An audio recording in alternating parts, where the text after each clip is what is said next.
Look 19:11-27 मोहरांचा दृष्टांत. ते ह्या गोष्टी ऐकत असता त्याने त्यास एक दाखलाही सांगितला, कारण तो यरुशलेमेजवळ होता आणि देवाचे राज्य एव्हाच प्रगट होणार आहे असे त्यांना वाटत होते. तो म्हणाला, कोणी एक उमराव आपण राज्य मिळवून परत यावे या उद्देशाने दूरदेशी गेला. त्याने आपल्या 10 दासांना बोलावले व त्यांना 10 मोहरा देऊन सांगितले, मी येईपर्यंत त्यांवर व्यापार करा.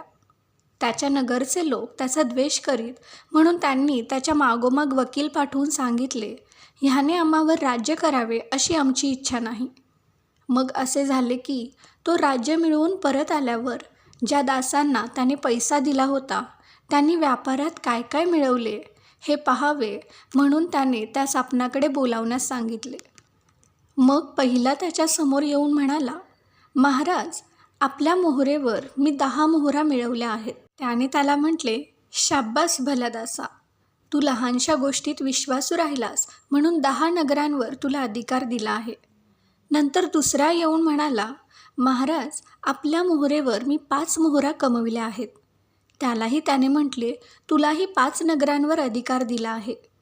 मग आणखी एक येऊन म्हणाला, महाराज, ही पहा आपली मोहर, ही मी रुमालात बांधून ठेवली होती, कारण आपण करडे असल्यामुळे मला आपली भीती वाटली. जे आपण ठेवले नाही ते उचलून घेता व जे आपण पेरले नाही त्याची कापणी करता.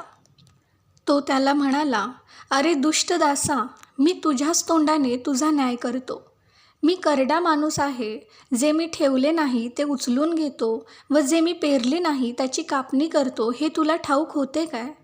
मग तू माझा पैसा पेढीवर का ठेवला नाही? ठेवला असता तर मी येऊन तो व्याजासह वसूल केला असता. मग त्याने जवळ उभे राहणाऱ्यास सांगितले, ह्याच्यापासून ती मोहर घ्या व ज्याच्याजवळ 10 मोहरा आहेत त्याला द्या. ते त्याला म्हणाले, महाराज, त्याच्याजवळ तर 10 मोहरा आहेत.